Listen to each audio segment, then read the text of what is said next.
good for the country. Quick summary of what the Chancellor is proposing for young people then. Housing benefit will no longer be automatically available for those aged between 18 to 21. The Chancellor's centrepiece policy of a new national living wage that will not apply to anybody below the age of 25. Maintenance grants currently given to university students from families with an income, a household income that is under £42,000, will be turned into loans. I'm joined from our central London studio by Charlotte Boyer, who's the head of digital strategy at the Adam Smith Institute, and as well by Ade Adeyemi, who's the national vice-chair for the Young Fabians. Very good morning to both of you. Charlotte, I can start with you. As we list those items in the budget that apply to young people, I mean, for instance, the living wage being the most obvious one, huge fanfare surrounding that. We're not going to debate the rights and wrongs of it. Let's just debate the fact that it doesn't apply to anybody under 25, so they do not stand to benefit. Sure, and I think actually that's quite a good thing. If you're looking at having a sort of a higher wage rate, then obviously you're asking workers to be more productive, and that's harder for people who are young who don't necessarily have the skills to compete. And actually, by not applying this high living wage to people under 25, it actually gives them a really good foot in the door and a comparative advantage against their older peers. And if this is someone who's like 18, 19, 20 trying to start on their first job, actually the fact that they can be undercut slightly with wages is probably a really good way of getting them the experience they can use to gain more skills and then eventually earn more. Well, so I actually would take that as quite a good thing. Maybe not if you're 25 and earning the national living wage and about to be undercut by somebody who gets your job, but well, be that as it may. I'm sure the Adam Smith Institute would like that idea, free market vigour and all the rest of it. Ade Adeyemi, what stood out for you in terms of young people here? I mean, the feeling is that if we look at the things we listed there, the student grants, the housing benefit, the fact that the national living wage wouldn't apply to anybody under 25, it doesn't look a great budget for young folk.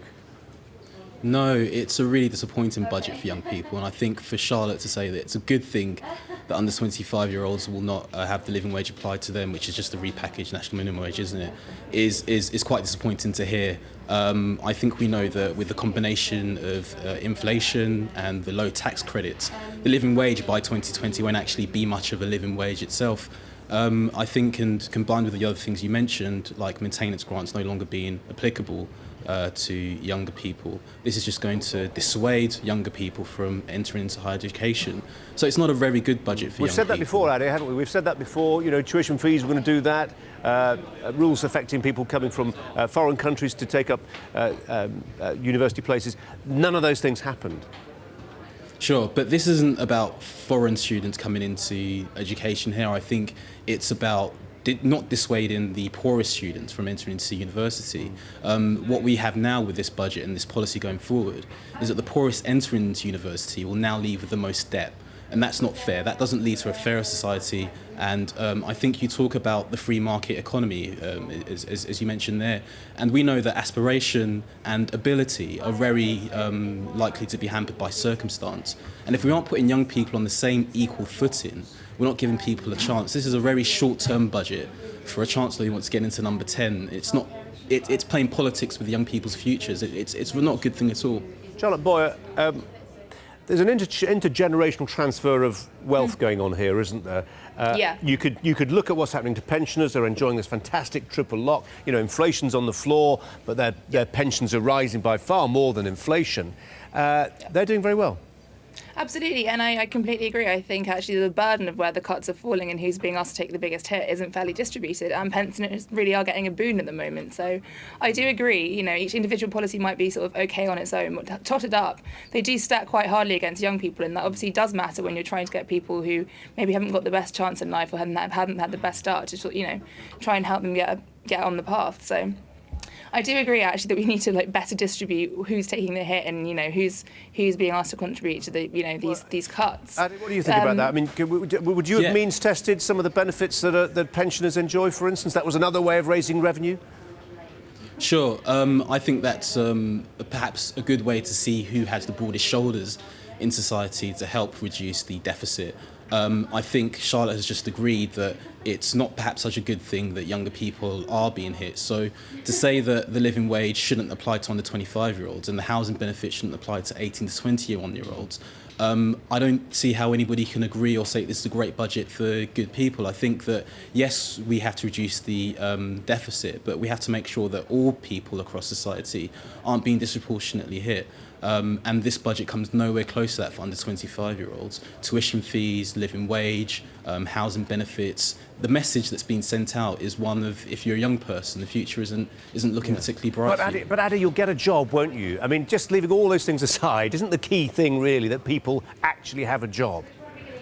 Well, it's one thing giving a slogan and saying, yes, you will have a job, but the evidence suggests that we're not moving in that direction. We're not having as much investment in skills, in infrastructure. You know, they're hedging decisions on Heathrow and things like that. And the future then isn't perhaps so...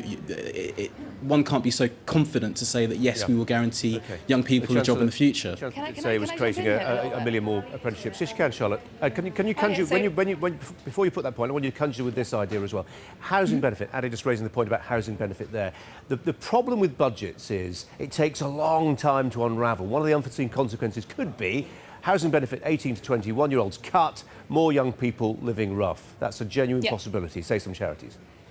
Absolutely. So I'll start with just the living wage point. I know we're not going to go into detail about whether it's a good thing or not, but it's predicted that this high minimum wage, this high sort of living wage, is going to cause 60,000 sort of job losses, and there's lots of jobs which would have been created which won't necessarily happen, and it's going to come at a cost to the economy of £1.5 billion.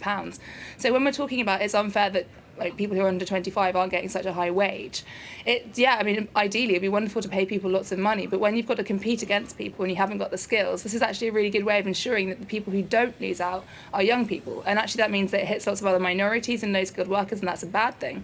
But in the specific example of young people, this actually isn't terrible for them. And housing benefit, when you come down to it, lots of unintended consequences. I'm sure George Osborne wants people to stay at home and go to college instead of moving out and having a family or something. But these things are hard to unwind. And what we're doing when we're kind of tinkering around the edges of who gets housing benefit or who pays what rent, is we're not addressing the fundamental issue, which is that we've got a chronic undersupply of housing, and we need to build far more than we're doing. Charlotte, that's another big debate. We haven't got time for it now. Charlotte Boyer and Adeyemi, thanks very much indeed for your time. Thanks a lot. Jane. Thank you.